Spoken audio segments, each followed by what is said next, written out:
رب کریم نے فرشتوں سے جب مشورہ کیا تھا نا بندہ بنانے کے لیے، انسان کی تخلیق کے لیے، تو وَإِذْ قَالَ رَبُّكَ لِلْمَلَائِكَةِ إِنِّي جَاعِلٌ فِي الْأَرْضِ خلیفہ، اللہ نے فرشتوں سے فرمایا میں زمین پہ اپنا نائب بنانا چاہتا ہوں۔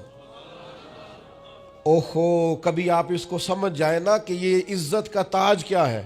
رب کہتا ہے میں نے تجھے زمین پر اپنا خلیفہ بنایا ہے، تو نائب ہے میرا، اور کتنا تو پروقار ہے اور تو کتنا طاقتور ہے انسان، تیرے اندر کتنی صلاحیتیں ہیں۔ سورہ احزاب میں اللہ کریم فرماتے ہیں رب نے اپنی امانت زمین و آسمان پر رکھنی چاہی تو زمین و آسمان نے انکار کر دیا اللہ کی امانت کو اٹھانے سے، وَحَمَلَهَا الْإِنسان، اور انسان نے اس امانت کو اٹھا لیا، کہا مالک میں تیری امانت اٹھاؤں گا، میں تیرا نام لے کے گلیوں میں گھوموں گا، میں تیری توحید کے ڈنکے بجاؤں گا۔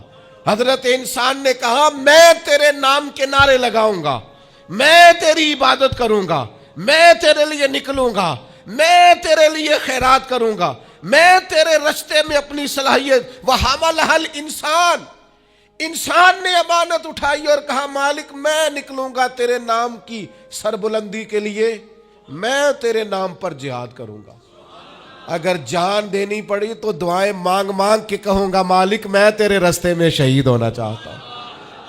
اللہ کی امانت کو حضرت انسان کیوں اپنے آپ کو رسوائی والی جگہ پہ کھڑا کرے، کیوں کمزور کرے؟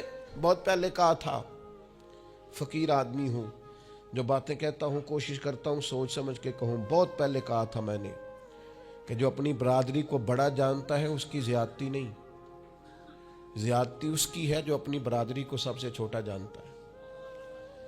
تو بڑا نالائق ہے، تو کہتا ہے میں چھوٹی برادری میں پیدا ہوا ہوں، تو مرضی سے پیدا ہوا ہے، یہاں تجھے تیرے رب نے پیدا کیا ہے۔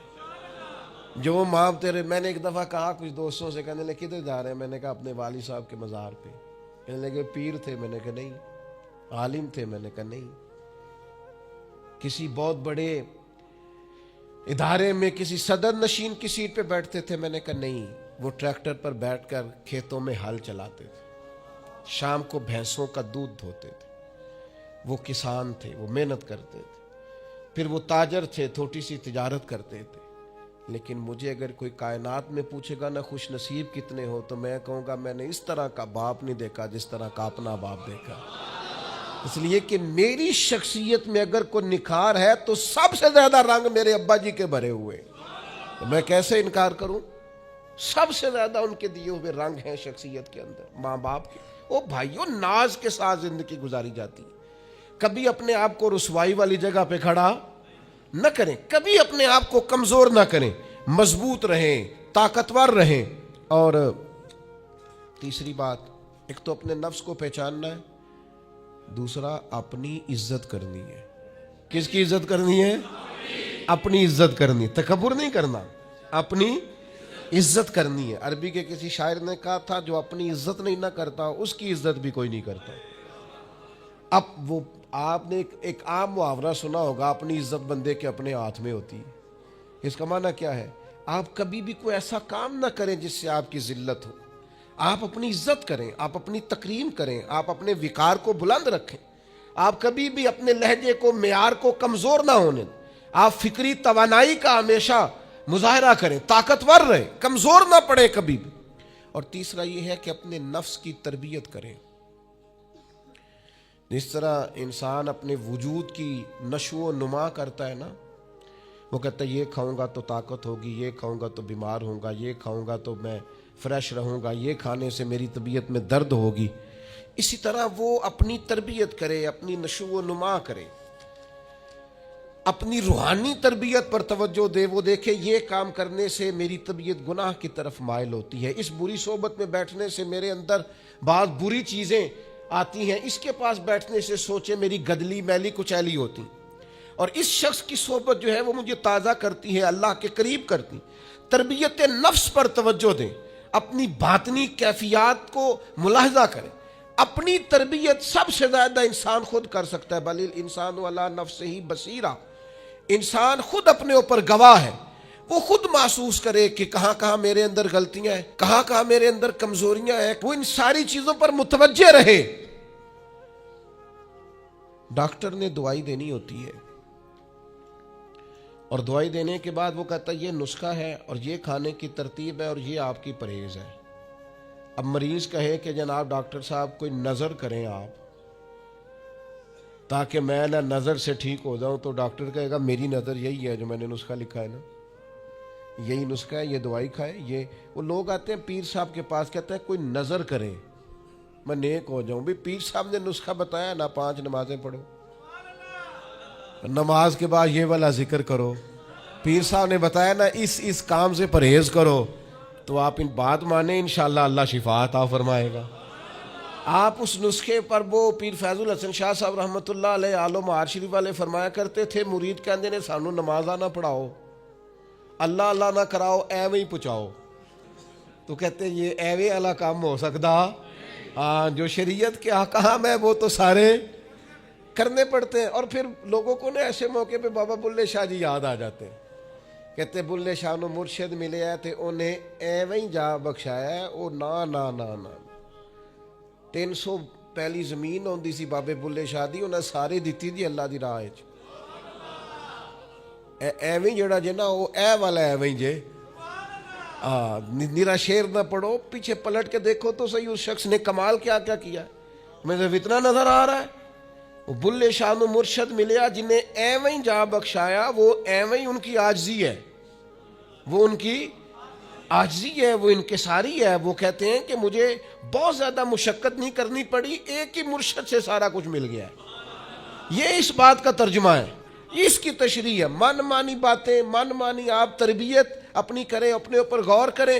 اور چوتھا، ہمارے نفس کا ہم پر حق یہ ہے کہ اپنے نفس کا احتساب کریں،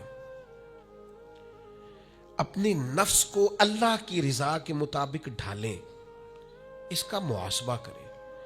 جو لوگ حساب کتاب نہیں نہ رکھتے، ہمارا ادارہ ذرا بڑا ہوا ہے تو ہم نے اسپیشل اکاؤنٹ میں پکا بندہ رکھ لیا ہے۔ پہلے ایک دوست کام کرتے تھے رضاکارانہ طور پر، شام کو بیٹھتے حساب کتاب کر دیتے، کمیٹیوں میں ایک شخص کیشیئر ہوتا ہے۔ پھر اب ادارہ بڑا ہو گیا، نظم بڑا ہو گیا، کام بڑا ہو گیا، اب وہ ایک آدمی شام کو اگر بیٹھے گا تو کرے گا نہیں، تو مستقل ایک صاحب ہیں جو ڈیوٹی کرتے، نظام کو دیکھتے۔ کیونکہ اگر حساب کتاب نہ رہے تو چیزیں ٹھیک چل سکتی۔ سب سے زیادہ وہ تاجر ناکام ہوتا ہے جو کمائی کرے اور خرچ کا حساب ہی نہ رکھے، جس کو پتہ ہی نہ ہو آمدن خرچ میں بیلنس کیا ہے۔ اس لیے حضرت عمر رضی اللہ تعالیٰ عنہ ارشاد فرماتے ہیں، اپنا حساب کرو اس سے پہلے کہ قیامت میں تمہارا حساب کیا جائے۔ اپنے نفس کا محاسبہ ضرور۔ ہم نہ ساری زندگی دوسروں کا حساب کرتے رہتے ہیں، فلاں کہاں سے کماتا ہے، کہاں کھاتا ہے، کہاں پہنچ گیا، کون سی سیاست کی، کس کے پاس اٹھتا بیٹھتا ہے، کہاں سے آتا جاتا ہے، چلاک بڑا ہے، فلاں سے مل گیا، اور ساری زندگی دوسروں کا خیال رکھتے گزر گئی۔ اس سے آدھا بھی کبھی اپنا رکھا ہوتا نا، تو بات کہاں سے کہاں پہنچ جاتی۔ محاسبہ نفس کرنا، اور کتنا کرنا ہے، اس نفس کو قابل بنانا ہے۔ حضرت سیدنا عبداللہ ابن سلام رضی اللہ تعالیٰ عنہ لکڑیوں کا گٹھا، پرانے زمانے کے اندر ایندھن لانا، لکڑیاں اکٹھی کر کے لانا، یہ بھی روزمرہ کی ڈیوٹیوں میں سے ایک ڈیوٹی ہوتی تھی۔ وہ ڈیوٹی آج کل ہم ماہانہ گیس کا بل دے کے پوری کرتے ہیں، یا اب بھی اس کی ایک صورت ہمارے پاس ہے کہ بہت سارے لوگوں نے سلنڈر اٹھائے ہوتے ہیں، گیس بھروانے جا رہے، تو اس سے کچھ عرصہ پہلے یا آج بھی دیہی ماحول کے اندر بعض لوگ شام کو لکڑیاں اکٹھی کر کے لاتے تھے کہ وہ آئیں گی تو کھانا پکے گا ایندھن کے لیے۔ حضرت عبداللہ ابن سلام رضی اللہ تعالیٰ عنہ لکڑیاں اپنی پشت پہ رکھے ہوئے ہیں، گھر کی طرف آ رہے ہیں، تو ایک شخص نے آپ سے کہا کہ جناب حد ہو گئی، گھر میں بیٹے بھی موجود ہیں، غلام بھی موجود ہیں، اور آپ یہ کام خود کر رہے ہیں۔ تو حضرت عبداللہ ابن سلام فرمانے لگے، بیٹے بھی موجود ہیں اور غلام بھی موجود ہیں، اور ایک بات اور بھی شامل کر رہا ہوں، اللہ کے فضل سے میرے بچے اور میرے خادم میرے فرما بردار بھی ہیں، بات بھی مانتے ہیں۔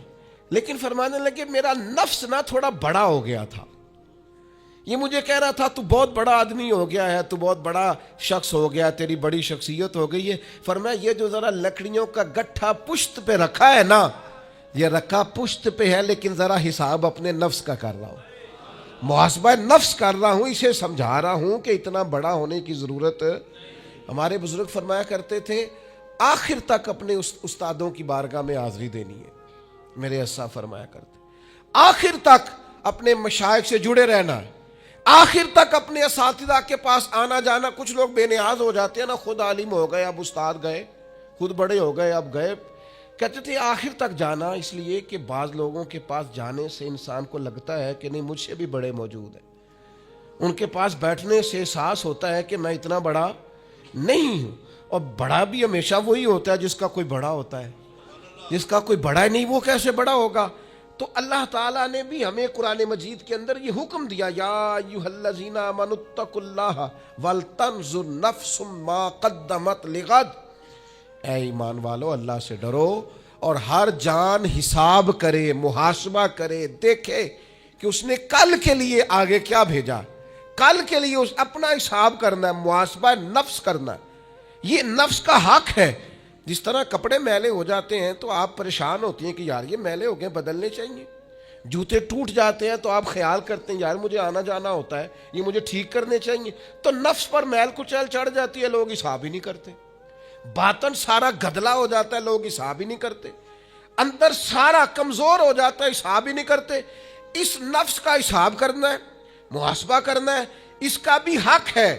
جس طرح آپ کے جسم کا حق ہے کہ لباس ٹھیک ہو, جوتے ٹھیک ہوں, آپ نے غسل کیا ہوا ہو, اس طرح آپ کے نفس کا بھی حق ہے. اس کا حق کیا ہے کہ اسے اتنا ٹھیک کر دے, اتنا محاسبہ کریں, اتنی اس کی عادات بہتر کریں کہ وہ رب کی رضا کے مطابق ڈھل جائے, اللہ رسول کی رضا کے مطابق دھل جائے, نکھر جائے, صاف ہو جائے.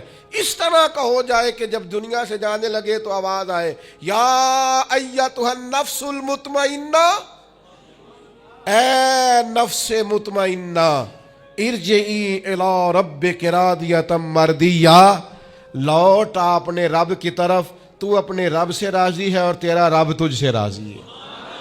اس نفس کو اللہ کی رضا کے مطابق ڈھال دیں. حضرت ابراہیم ابن ادم رحمۃ اللہ علیہ ایک دن مریدوں کے بیچ بیٹھے ہوئے تھے, فرمانے لگے دنیا میں جو کچھ ہوتا ہے میری مرضی سے ہوتا ہے. تو سارے مرید آپ کی طرح کے عقیدت مند تو نہیں نہ ہوتے چپ کر کے سن لیں, کچھ سوچتے بھی ہیں, ان کا دماغ فوری طور پر تنقید کی طرف بھی مائل ہوتا ہے. جب آپ نے فرمایا کہ دنیا میں جو کچھ ہو رہا ہے میری مرضی سے ہو رہا ہے, تو کچھ لوگ جو تھے ان کی آنکھیں بتاتی تھیں کہ سوال فوری طور پر آ گیا ہے, ذہنوں کو پریشان کر رہا ہے. تو ایک صاحب نے کہہ لیا حضور یہ بڑا دعویٰ ہی نہیں, دنیا میں جو ہو رہا ہے میری مرضی سے ہو رہا ہے. فرمانے لگے اصل بات نہیں نا, تم نے آگے پوچھا ہی نہیں, میں بتانے لگا تھا. تم کچھ لوگ پریشان جلدی ہو جاتے, اگلا صفحہ پڑھتے نہیں پچھلے پہ ہی پریشان ہو جاتے. کہا دنیا میں جو کچھ ہو رہا ہے میری مرضی سے ہو رہا ہے, اور میری مرضی وہی ہے جو میرے رب کریم کی مرضی ہے. میں نے اپنی مرضی اللہ کی مرضی میں فنا کر دی ہے, لہذا جو کچھ بھی ہو رہا ہے چونکہ میری مرضی وہی ہے جو میرے. یا ایتھا النفس المطمئنہ ارجعی الی ربک راضیۃ مرضیہ, اے نفس مطمئنہ لوٹ اپنے رب کی طرف, وہ تجھ سے راضی ہے اور تو فادخلی فی عبادی, آجا میرے خاص بندوں میں داخل ہو جا. وادخلی جنتی, آنا میں نے تیرے لیے جنت تیار کی ہے, میری جنت میں داخل ہو جا. لیکن کیا کرنا ہے, نفس مطمئنہ. کون سا ایسا نفس تیار کرنا ہے جو اللہ سے راضی ہو اور اللہ اس سے راضی ہو. اس کا محاسبہ کر کے اس طرح کا بنا لیں کہ یہ اس طرح کا ہو جائے کہ جس طرح اللہ اس سے راضی